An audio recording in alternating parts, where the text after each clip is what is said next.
নমস্কার বন্ধুরা, বাংলা নিউজ হাবে আপনাদেরকে স্বাগত জানাই। আশা করি আপনারা ভালো আছেন, সুস্থ আছেন।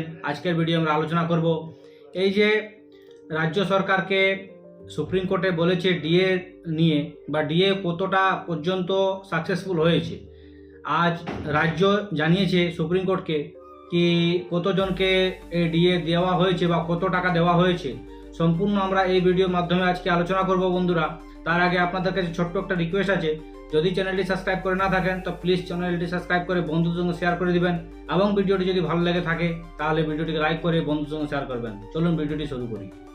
এই যে আনন্দবাজার পত্রিকায় একটা যে নিউজ আর্টিকেল পাবলিশ হয়েছে, তাতে এখানে দেখা যাচ্ছে বকেয়া ডিএর 65% দেওয়া হয়ে গিয়েছে। সুপ্রিম কোর্টে জানালো রাজ্য, এখনো পাননি অনেকে, দাবি সরকারি কর্মীদের।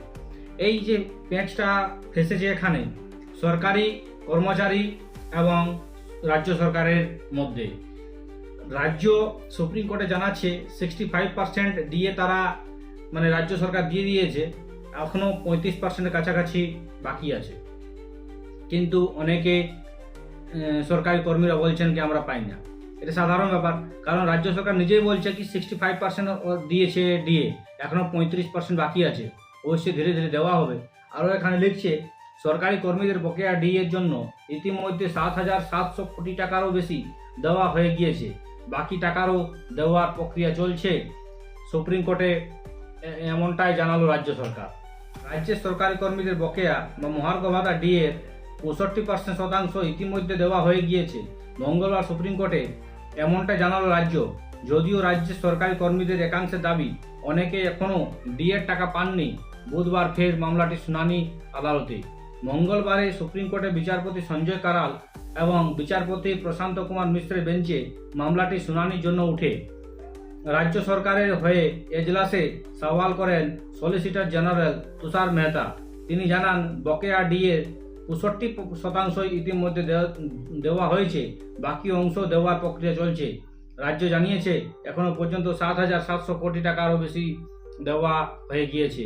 অন্যদিকে সরকারি কর্মীদের একাংশে হয়ে এই দিন আদালতে সওয়াল করেন আইনজীবী অরুণা নন্দনী এবং ফিরদৌস শামীম।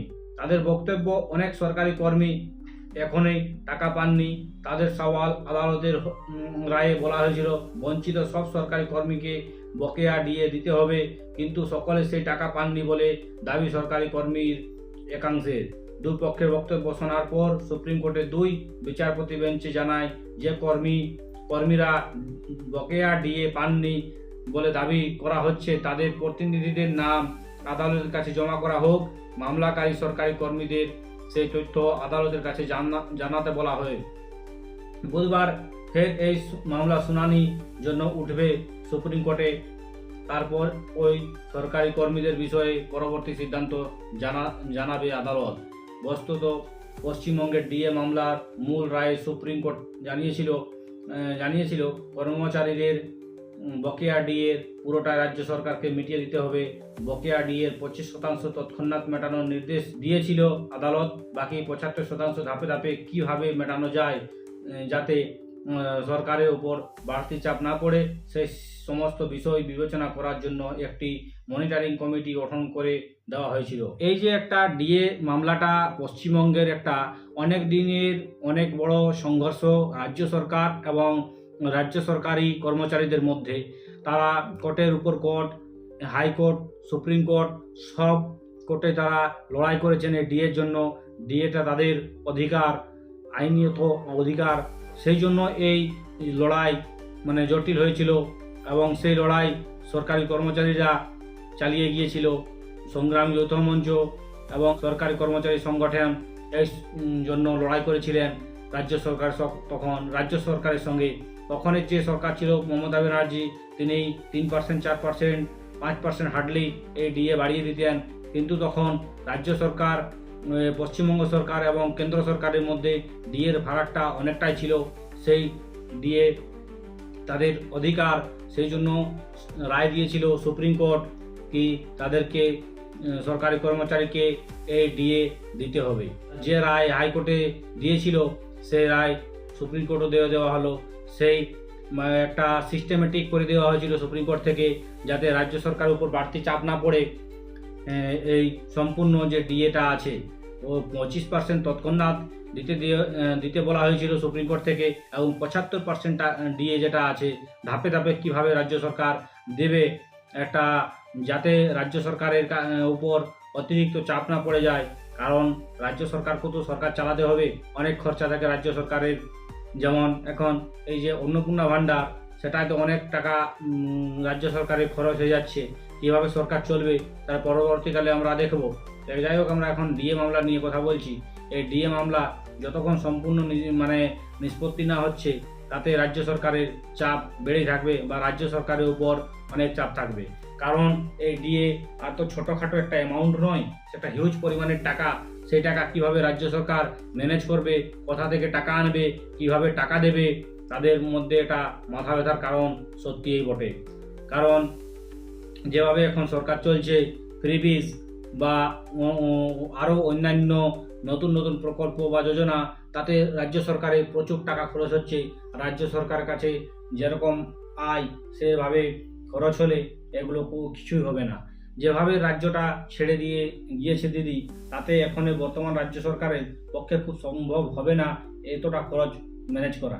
কারণ আপনারা জানেন, এই যে ডিএ হয়েছে, তারপরে এই যে অন্নপূর্ণা ভাণ্ডারে যেমন আগে মোটামুটি 35 থেকে 34,000 কোটি টাকা খরচ হতো, প্রায় এখন ডবল খরচ হবে, মোটামুটি 70,000 কোটি টাকার কাছাকাছি খরচ হবে। তারপরে অনেক আশা, আইসিডিএস, বিআরপি, আরও যে কন্ট্রাকচুয়াল কর্মীরা আছেন, তাদের বেতন বৃদ্ধি করেছে রাজ্য সরকার, এবং পেনশন 1000 থেকে 1500 টাকা করা হয়েছে। অনেক টাকা এই যে ফ্রিবিজের বা এমনিতে প্রকল্পের জন্য রাজ্য সরকারের খরচ হচ্ছে। তার মধ্যে একটা ডিএ, একটা হিউজ পরিমাণ টাকা সরকার কিভাবে ম্যানেজ করবে সেটা দেখতে হবে। সেটাই যে কমিটি গঠন করেছিল সুপ্রিম কোর্ট, সেই সুপ্রিম কোর্টে সেই কমিটিকে জিজ্ঞাসা করেছে কি ওই রিপোর্ট কত দূর এগিয়েছে বা এই রিপোর্ট সম্পূর্ণ হয়েছে কিনা। কিন্তু যে কমিটি বা যে মনিটরিং কমিটি ছিল, সেই কমিটি দুপক্ষকেই রায় নিজে দিয়ে দিয়েছে ডিজিটালি মাধ্যমে, বা তাদের যে একটা রিপোর্ট সাবমিট করা হয়েছে তা আবার সুপ্রিম কোর্ট দেখবে, এবং কিভাবে রাজ্য সরকার ম্যানেজ করবে সেটা রাজ্য সরকারকেও ভাবতে হবে। তার আগে যারা এই ডিএ সম্পূর্ণ পাননি, যেমন রাজ্য সরকার বলছে কি 65% আমরা ডিএ দিয়ে দিয়েছি, বাকি 35% বাকি আছে, তাও আমরা ধীরে ধীরে বা ধাপে ধাপে দেওয়ার ব্যবস্থা করছি বা প্রক্রিয়া চালাবো। কিন্তু এখানে প্রশ্ন করেছেন আদালতে জজরা কিভাবে সেই টাকা দেবেন বা কারা কারা ওই টাকা পাননি এখনো সরকারি কর্মীরা, তাদের লিস্ট একটা সুপ্রিম কোর্টে দিতে হবে। তারপরে যে বুধবারে যে শুনানি হবে, তাতে সুপ্রিম কোর্ট জানাবে কীরকম ব্যবস্থা নেবে সরকারের উপর বা রাজ্য সরকারের উপরে, তাতেই তা দেখতে হবে আমাদেরকে, বা সবাই আমরা সেই দেখব কি রাজ্য সরকার কীভাবে অ্যাকশন নিচ্ছে বা রাজ্য সরকার কীভাবে বকেয়া দিয়ে দেওয়া হচ্ছে।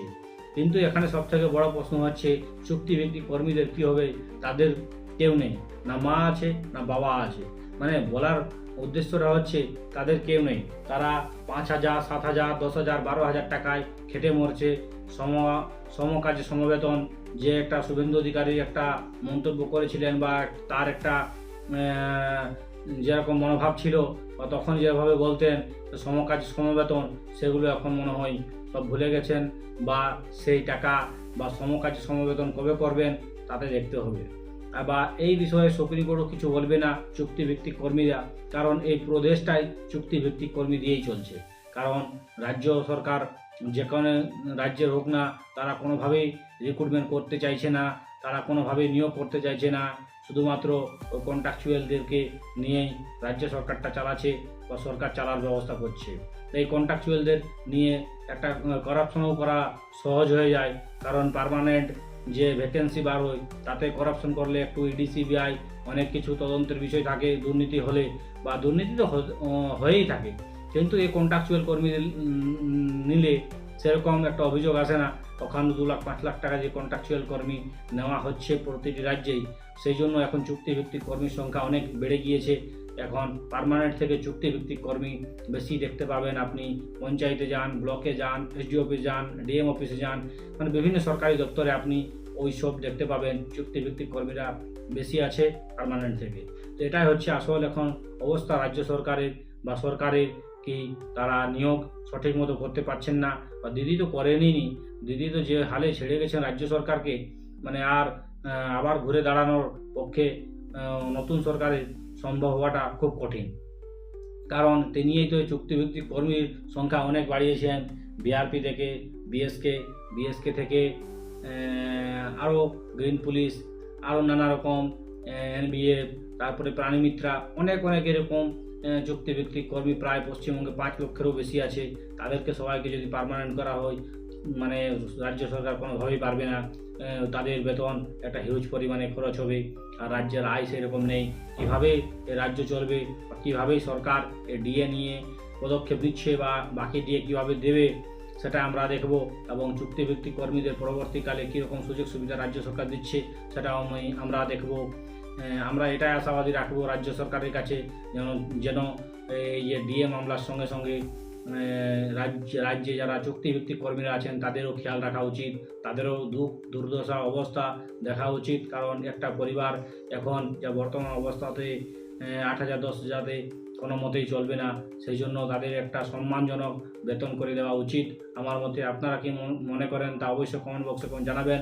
ভিডিওটি যদি ভালো লেগে থাকে অবশ্যই ভিডিওটি লাইক করবেন, চ্যানেলটি সাবস্ক্রাইব করে বন্ধুদের শেয়ার করে দিবেন। ভালো থাকবেন, সুস্থ থাকবেন, আবার পরের ভিডিও দেখা হবে। জয় হিন্দ, জয় ভারত, বন্দে মাতরম।